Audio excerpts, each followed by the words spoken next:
talk don't bother me.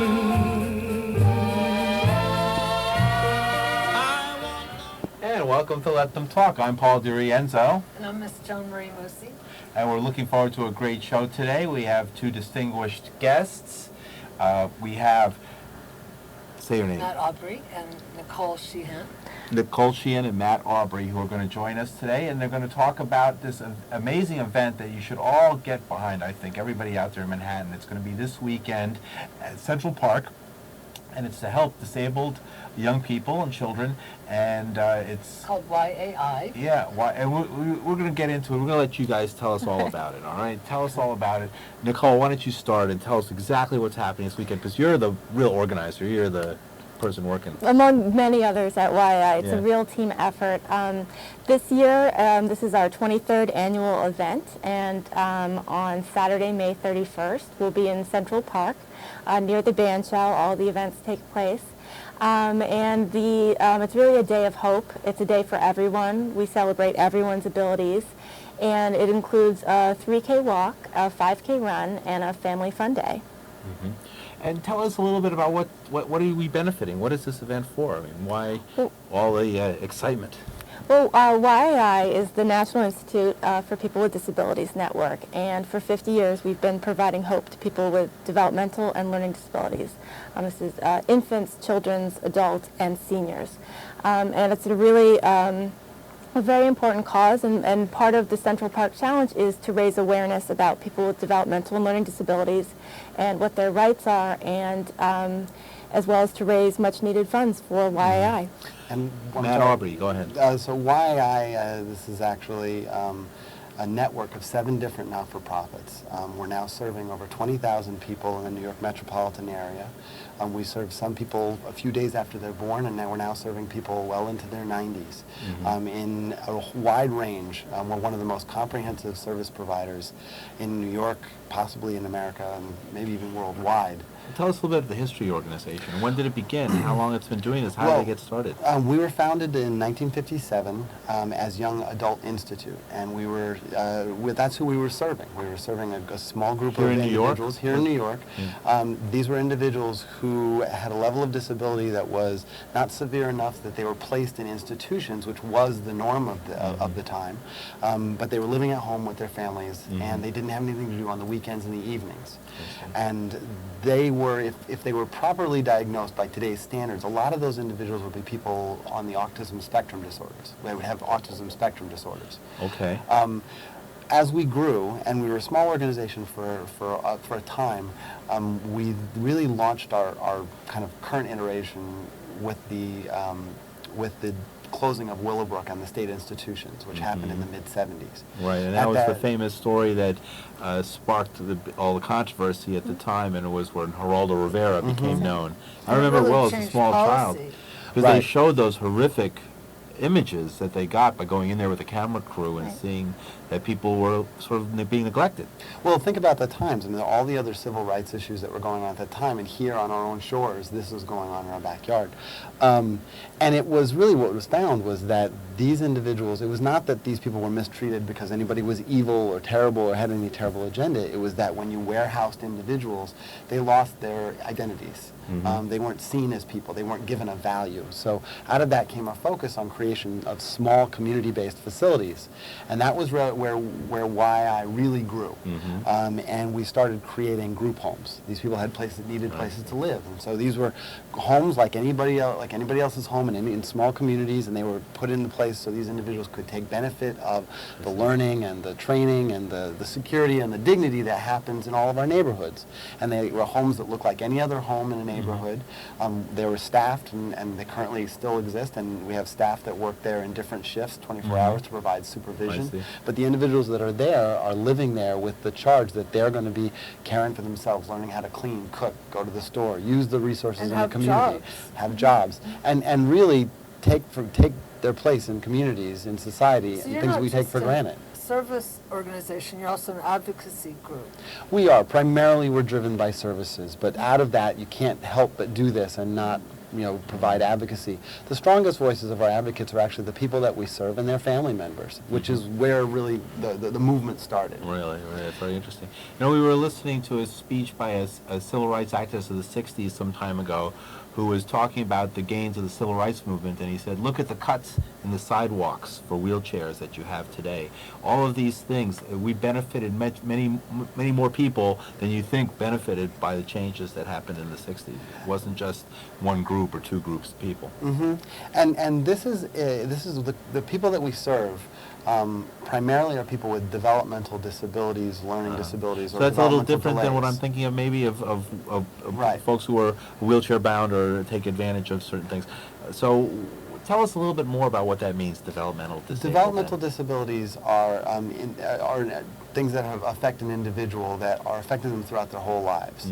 There's something that comes into onset before the age of 21 that is going to affect them cognitively in terms of communication, learning, adaptation to their environment throughout their whole lives. And so we're talking about things like mental retardation, autism, cerebral palsy, Down syndrome, other neurological impairments. And you were mentioning before, and we're going to get back to you, Nicole, and I want to talk a little bit about the event again, and we'll have some videos we can watch as well. But I'm fascinated by what you're describing, because I think most people don't really know the differences in how there's shades. It used to be something, when I was a kid, very simple. You saw the bus, the special bus with the kids, and it went, picked them up. Different time. It was, spade, right. And now there is a move to integrate people much more into, Also, it seems. expectations, sort of a universal expectation about anyone with a developmental disability, where there's really a lot of different types of things and different abilities based on that. Well, potential. And I think what we found is as you said, this is not something that's understood. It hasn't quite hit the social consciousness. I don't think the awareness is truly there, and that's why things like the Central Park Challenge are so key to raise awareness and educate the public. And let's talk. We have a video, but go ahead. How many people do you expect to come out this weekend? Over 6,000 people. Oh, wow. That's excellent. Well, let's watch but this there's little still video. room for more. Always room for Absolutely. more. And Yeah. All right, so let's see the video. Yes.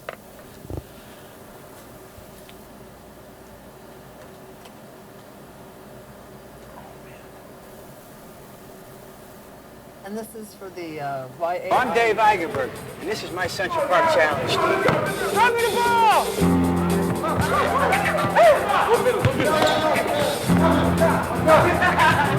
Oh, you're not with us!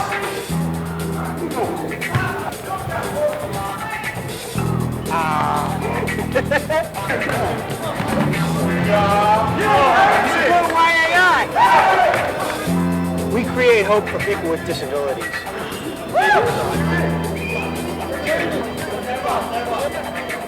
Join us for the Central Park Challenge for a day of hope to benefit the YAI National Institute for People with Disabilities. Going this way?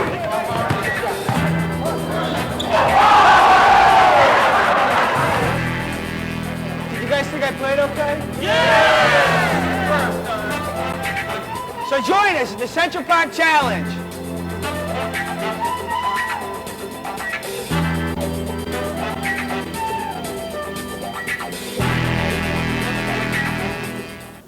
Now, appropriately enough, tonight is the New York City premiere of Sex and the City, and of course that was Steve Eigenberg. David right? Eigenberg. David Eigenberg, who plays Steve. on Sex and the City, so I thought that was appropriate, Yes. right? Right. So even as folks are out there at the opening, that in fact that Sex and the City star is doing something really good. And, And so hopefully I it'll think drag some people over. Absolutely. a picture's worth 1,000 words, and I think when you see folks like having fun like anybody else and enjoying themselves, you see the importance of the That's work they're doing. actually a promotional video that David filmed for us. He is really into basketball, and we have a group of young adults that are part of a socialization program where they play basketball, get together every Wednesday night, and David took part, and everyone had a really great time. And I think the point that's really important there is that even if you have developmental disabilities, it's important to have friends and to get out of the house and to do things that we all need to do. And physical activity is, of course, very important. And part of- isolation is yeah. just the worst thing for anyone in terms of just the quality of their life, I think. By the way, we do have a telephone call, and we can Oh, great. we'll give it a shot. I can't guarantee anything. You're on the air. Hello? Hello. Go ahead. Maybe they got discouraged. Are you there? No, I don't. I heard a They got hello. discouraged. All right. Try again. Call back. Well, to call back. We're here. That's our numbers right there on the screen, 212-757-1538. And we're talking about the Central Park Challenge coming up this weekend with our guests, Nicole Sheahan and Matt Aubrey. And we're talking about the good work that organization does. Well, why don't we give out the information, how Sure. people, if they want to get involved or find out more about the event. Absolutely. Our website for the event is yai.org/CPC, and our hotline number is 1-877-YAI-WALK. And I'd just like to take this opportunity to say a special thanks. This year we have a premier sponsor of the event, which we've never had before, and that is Broadview Networks. And so we're very excited. Broadview has made a tremendous commitment to supporting the Central Park Challenge as well as hiring individuals with disabilities. So this year and from now on, it will be the YAI and Broadview Networks Central Park Challenge. It's a very exciting partnership. And so great. So tell us, how many years have you been doing this? I mean, how long have you been doing this? This in will be Central Park? this will personally be my 6th year in Central Park. This will be the agency's 8th year in Central Park. This event really started as a fundraiser, which is a nice way for saying that we didn't raise any money the first year. But that was 23 years ago, and it was actually founded as an event because a lot of our staff and the people we serve were gaining a little weight, and there was a suggestion that some type of activity like a 5K run could be a really great way for people to train and get involved. And it actually was very successful.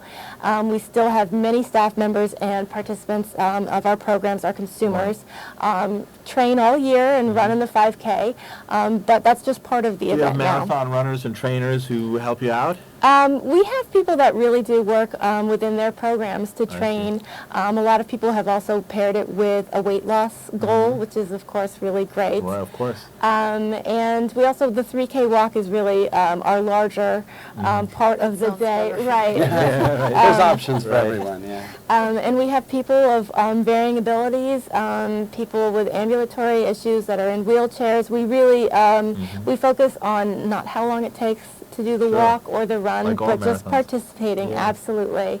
We also have our Junior All-American races as a 50-yard dash for kids, and that's ages 2 through 12, and each child will receive a medal, and That's easier. You can just let loose a bunch Right. of kids and they'll go run 50 yards before you know what happened. the age limit is 12, though, so Say maybe I sorry. could do that. Right. Oh, well. Wow, that's great. The, I mean, the heart of what we do, and I think that's why the Central Park Challenge epitomizes so much of what our organization is about, is inclusion. And it's what you said. It's making sure that people have an opportunity to be out in the world among everybody. So everything we do is inclusive. Right. We have early childhood programs, our special needs preschools, and we have some inclusive programs there where kids with developmental delays or disabilities are side by side with other kids who are more typically developing. In our group homes, a big charge of that is integration into your community.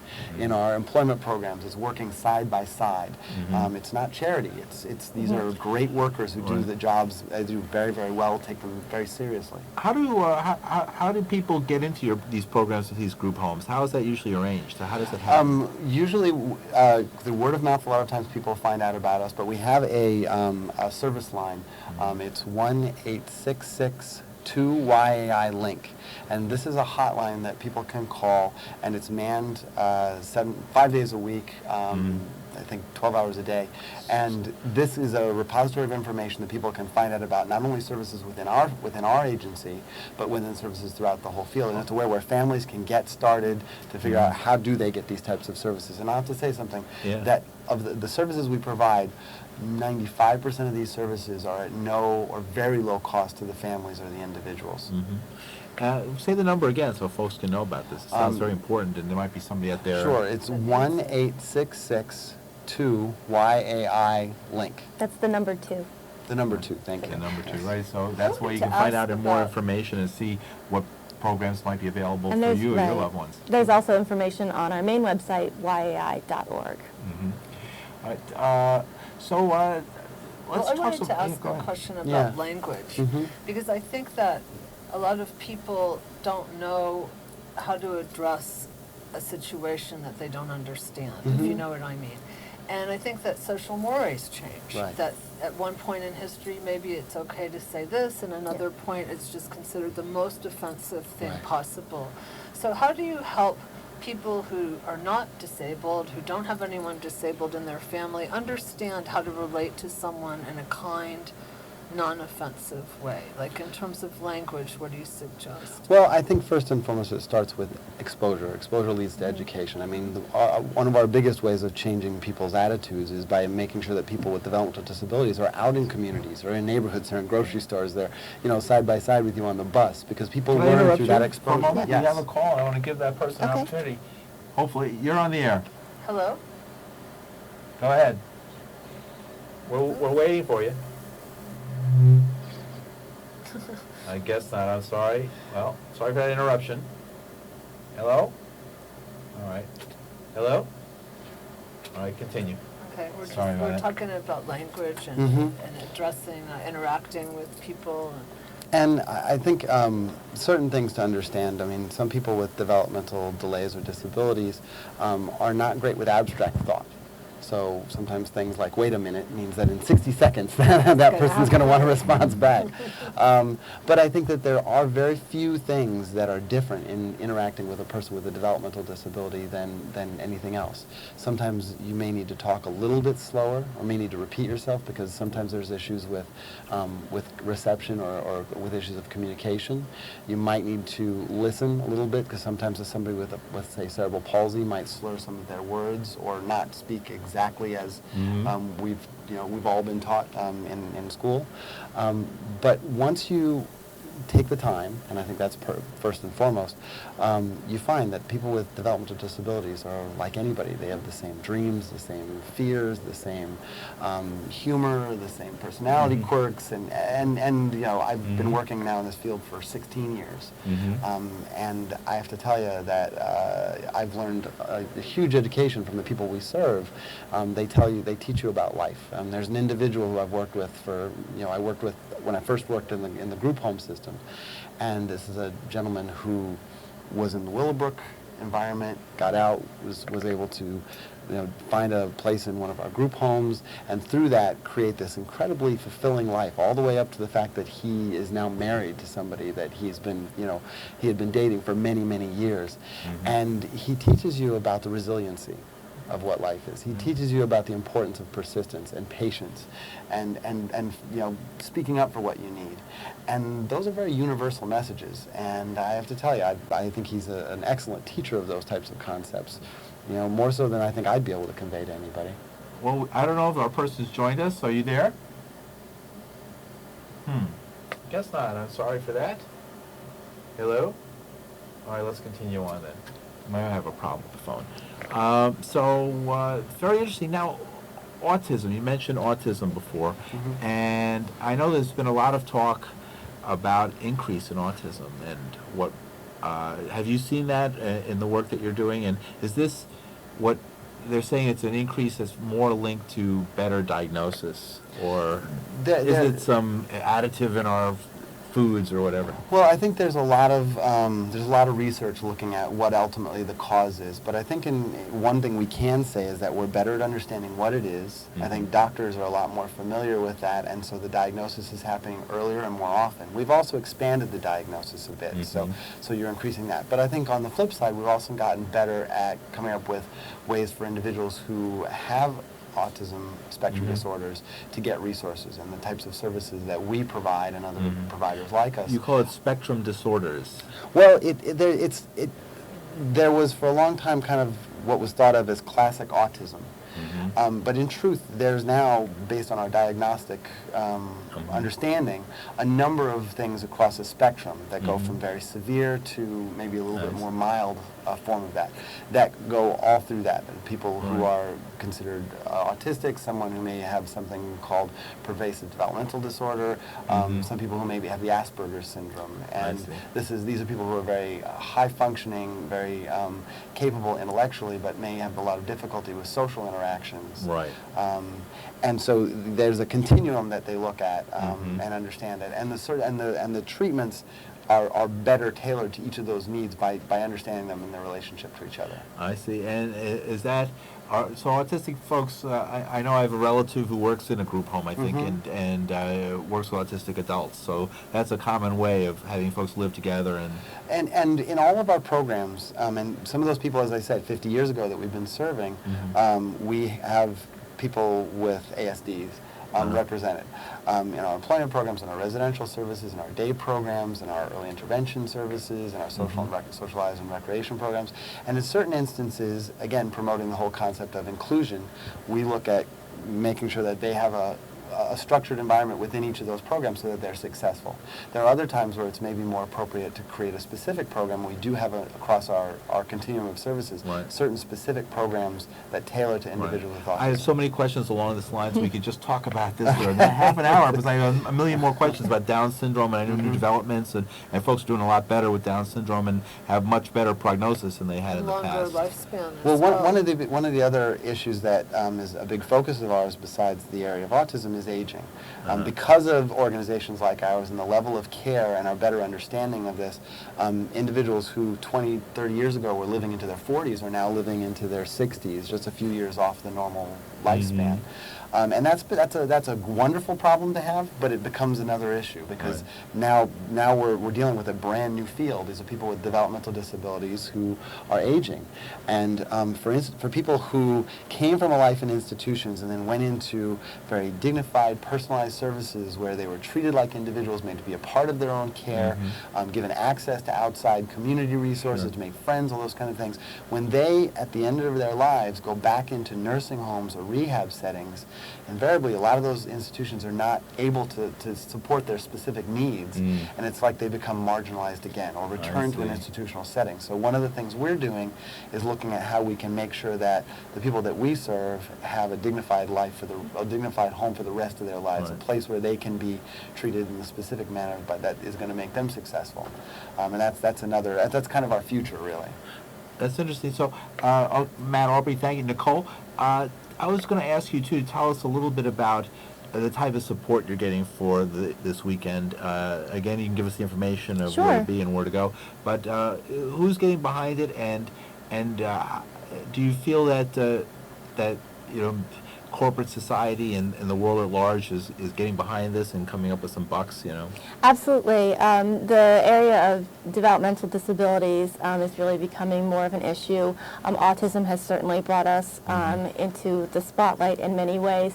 The Central Park Challenge, through some really amazing media partnerships, has also brought us an opportunity to get sponsors involved where they can make a charitable donation and also get some marketing benefits Well, out we of it. Let Them Talk and M&N, which are totally nonprofit and non-marketing oriented, are glad to be your partner. We really appreciate Absolutely. it. And we really do. And I've seen a lot of stuff on the subway. Yeah. So you've gotten So a we've lot had out. partnerships. We have 10 billboards throughout New York City. We're on electronic billboards in New Jersey. We're also on the subways, the buses. We have telephone kiosks. We're really, we have lamppost banners. We're on taxi cabs going and around. on public access. And on public which access. Is where it's going. This is where it's going to break open. Too. You're on public access too. I don't know if you can hear us. Are you there? Is there a caller? There's a caller. Oh. You're there. Caller, go ahead. Problem. Well, there's a problem. Sorry to say. Well, we'll try again next week. Sorry for that caller. We appreciate you calling Yes. us. We really appreciate your call and Because, your I wanted to ask if you're still taking volunteers or if people can still sign up for the walk and the run. And Absolutely. Right now, the biggest area of need would be to have more people come to the park. If you would be interested in walking or running or playing as a child, again, that's ages 2 through 12. Just visit our website, yai.org/CPC, and you can click register, or if you're interested in just making a general donation, there's a donate now button. All funds that are raised through this event are going to go directly to helping the people that we serve. This is our wonderful opportunity. We were talking about inclusion, to bring your kids. It's a great, great day. Audrey Rocks is a children's performer, and we're expecting a really great crowd. There's going to be face painting. I mentioned the Junior All-American races.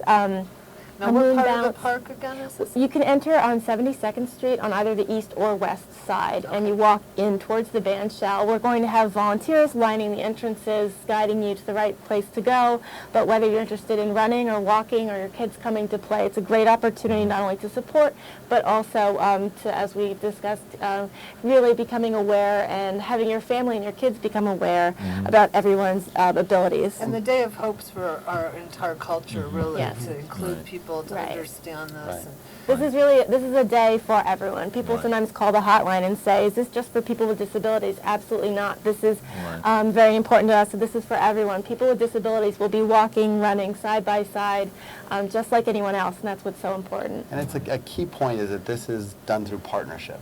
We really, we have a goal of $1.4 million, which is essential programs to make sure that these individuals have the hope and opportunity for their success. And we absolutely need everybody's help to do that. So please check us How out many on our people website are you to make serving it. about? I don't think we asked that question.